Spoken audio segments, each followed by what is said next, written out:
Olá! Seja bem-vindo ao canal Som da Leitura. O livro de hoje é O Almada, poesia de Machado de Assis. Então vamos lá! Coloquem os fones de ouvido, aumente o som, relaxe e aproveite. O Almada, poema herói-cômico em 8 cantos. Fragmentos. Advertência. O assunto deste poema é rigorosamente histórico.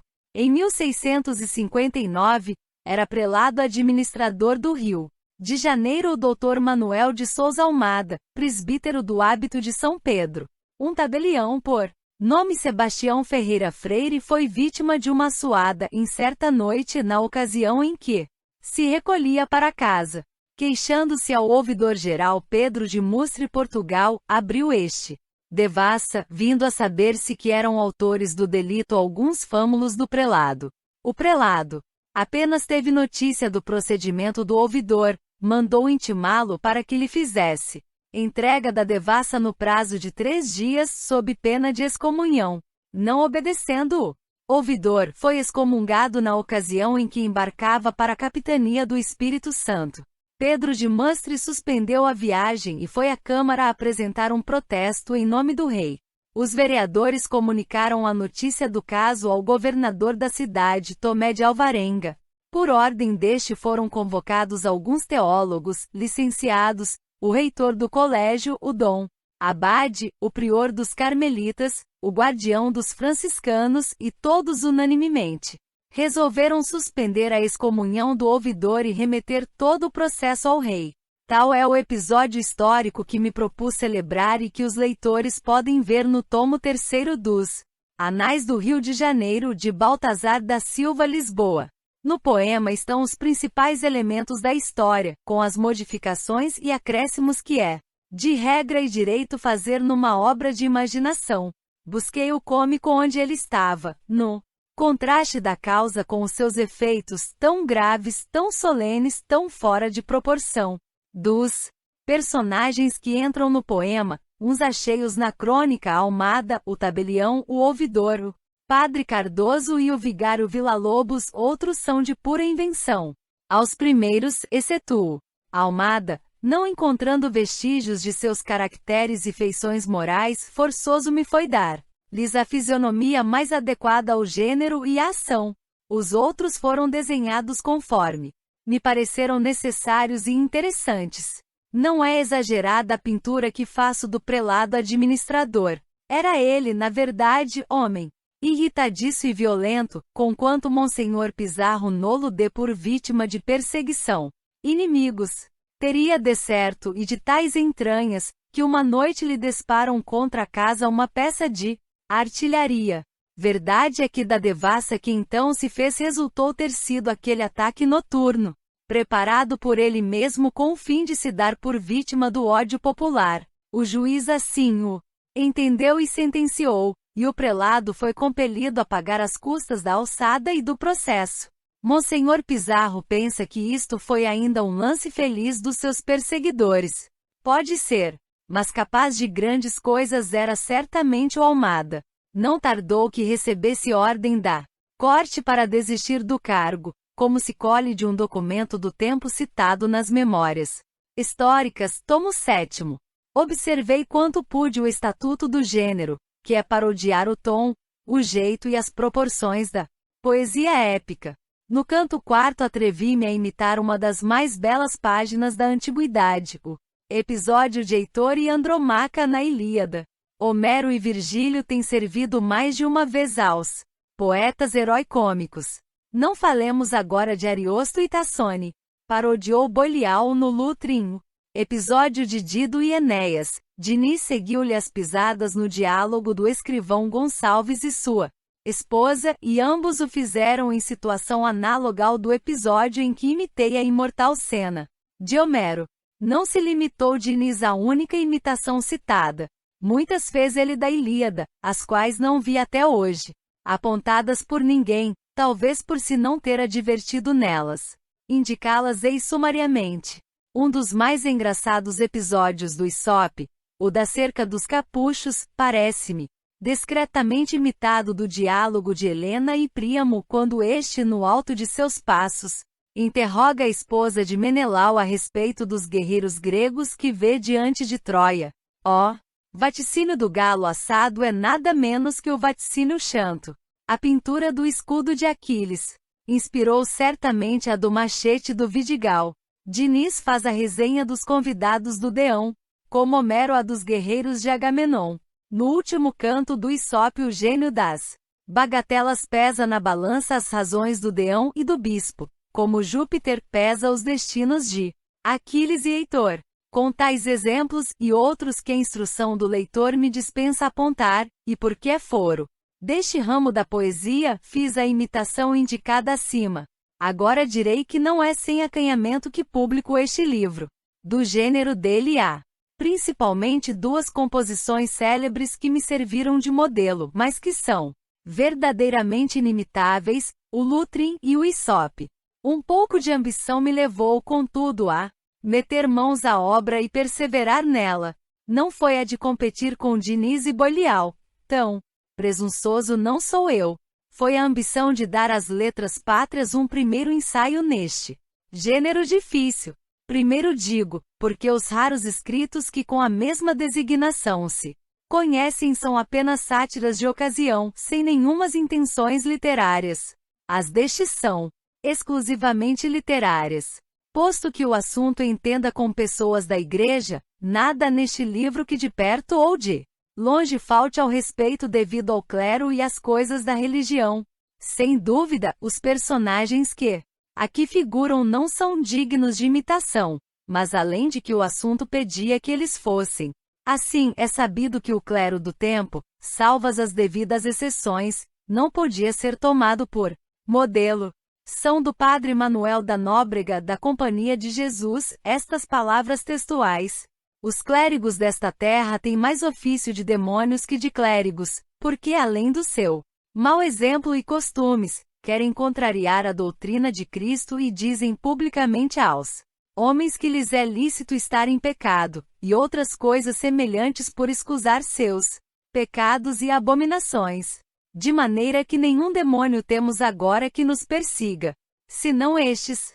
Querem-nos mal porque eles somos contrários aos seus maus costumes, e não podem sofrer que digamos as missas de graça em detrimento de seu interesse.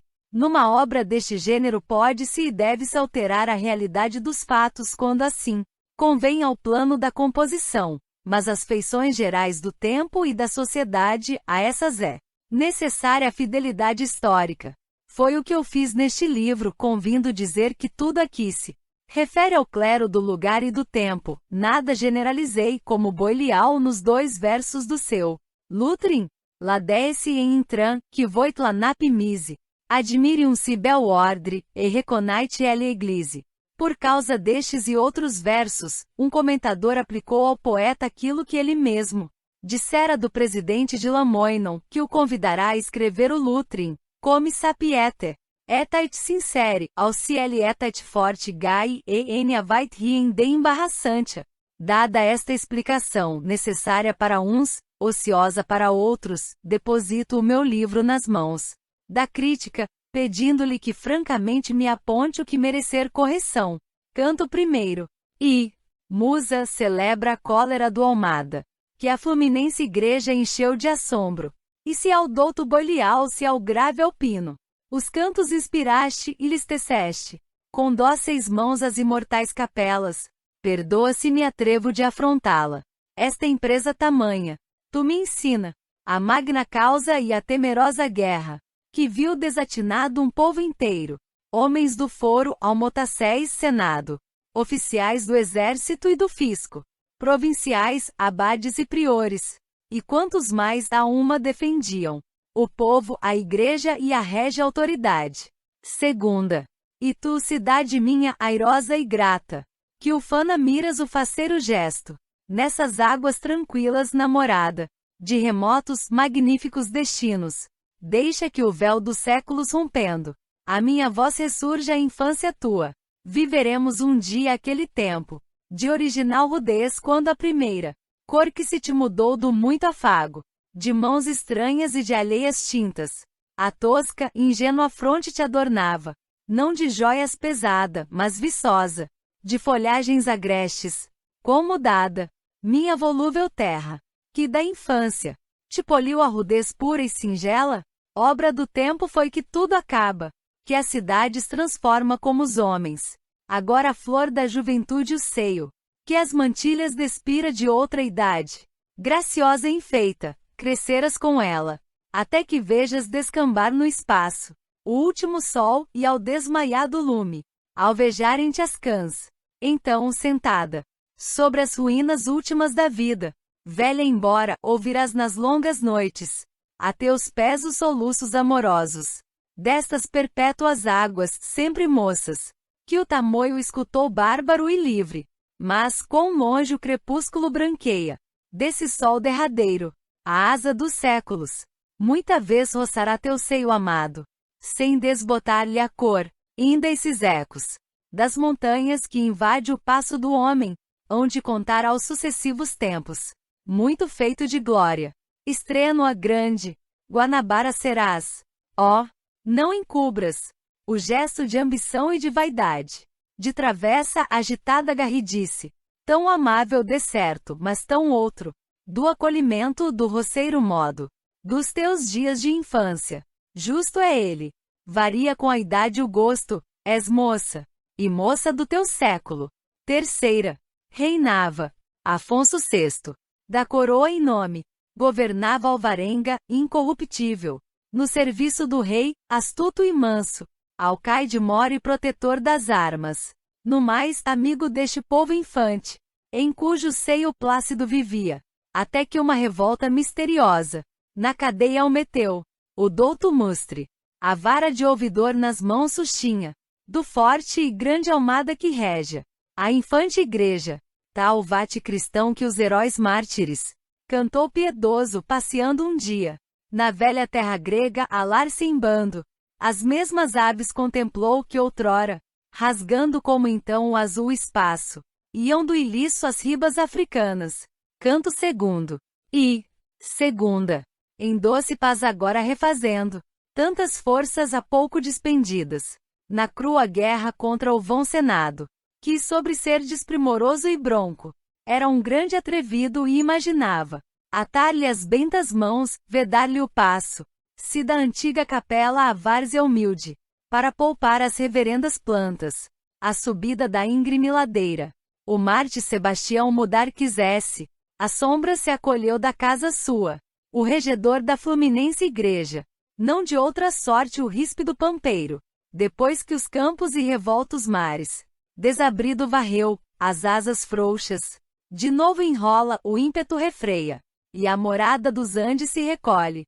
Terceira, então a gula que jamais lograra, de todo triunfar na infante igreja, a vil preguiça revoando busca, e vai achá-la cochilando à porta, de um amável garção que os bens houvera, e o nome dos avós, a custa ganhos, de muita cutilada e muita lança, em África metida, ali com ela, descem indigestões e apoplexias, sua querida e diligente prole, umas pálidas são, outras vermelhas, e todas ofegantes e cansadas, de esvaziar boticas sem descanso, e encher continuamente os cemitérios, com a pesada planta a gula toca, o peito da preguiça que estremece, abre os olhos a custo a língua, a mastigar começa alguma frase, quando a irmã, nestas vozes prorrompendo, a palavra lhe corta, será crível, que do nosso poder sempre mofando, só a ira governe há tanto tempo, a Fluminense igreja e que o prelado, das nossas armas em desdouro eterno, num perpétuo lhe dar empregue os dias, que nem ócios nem jogos nem banquetes, a raiva lhe moderem, mana amiga, dentro em breve prostradas ficaremos, que o poder usurpando a pouco e pouco, ela só reinará no mundo inteiro, deste jeito falando a voraz gula, os brios da preguiça abala e acorda, e a lembrança lhe traz desconsolada, de quantas vezes a terrível ira, as obras malogrou das artes suas, vamos lhe diz, a cercear-lhe o gosto, do triunfo, propício ensejo é este, mais que nenhum, esse revolto oceano, que dos mundos divide a acender guerras, a rebelar o coração dos homens, a bárbara transpus, Isto dizendo: toma nos braços a preguiça e voa, com certa frouxidão cortando os ares. E a Guanabara descem, entre a ermida, que ao Nazareno artífice votará, a piedade cristã, e esse edifício, que albergue foi de míseros culpados, e onde hoje troa o popular congresso, a casa do prelado aos olhos surge, ali descendo a gula e a preguiça, invisíveis penetram, e nos braços, o fogoso pastor e seus amigos, sem muito esforço ao coração apertam. Vê, adeus guerras, adeus férvidas brigas, os banquetes agora e as fofas camas, os sonos regalados e compridos, as merendas, as ceias, os licores, de toda a casta as frutas, as compotas, com intervalos de palestra e jogo, a vida são do jovial prelado. Ele a queda não vê do grande nome, ainda pouco temido, nem as chufas, lhe dão abalo no abatido peito.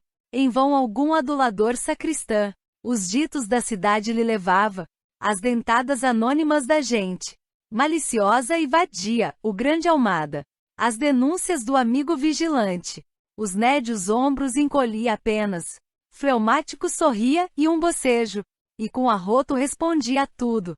Sexta, com ele os dias docemente passam, 10 ou 12 ilustríssimos amigos, entre os quais a figura majestosa, campeava do profundo Villa-Lobos, que era a flor dos doutores da cidade, vigário do prelado e a mais robusta, das colunas da igreja fluminense. O pregador veloso ali brilhava, pelas risadas com que ouvia as chufas, do ínclito prelado, de quem era, convencido capacho e que esperava, a posição a ver de Villa-Lobos, que a tribo lhe empregou dos seus parentes.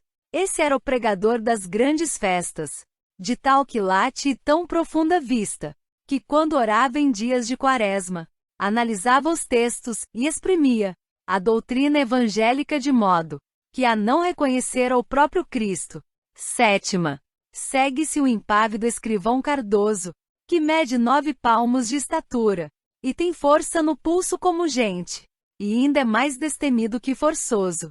O Lucas com quem foi ingrata e avara, ao dar-lhe entendimento à natureza, também ali com eles palestrava, e sem nada entender, de tudo ria, mas sendo sempre igual, à Madre Nossa, em estômago o cérebro compensa, ao gordo comilão que não contente de devastar as nobres iguarias, quando na casa do prelado come, com os olhos devora ainda faminto, a tamina dos pretos da cozinha. Vinha depois o Nunes, o Duarte, e 4 ou 5 mais, porém faltava meia dúzia de padres venerandos, em quem poder não teve a gula nunca, nem a mole preguiça e que enjoados da vida solta que viviam esses, as sandálias à porta sacudindo, da aborrecível casa se alongaram, levando n'alma a austeridade antiga, e a pureza imortal da Santa Igreja. Fim. Se chegou até aqui e gostou do conteúdo, curta o vídeo, se inscreva no canal e ative o sininho para receber notificações de novos vídeos. Até mais!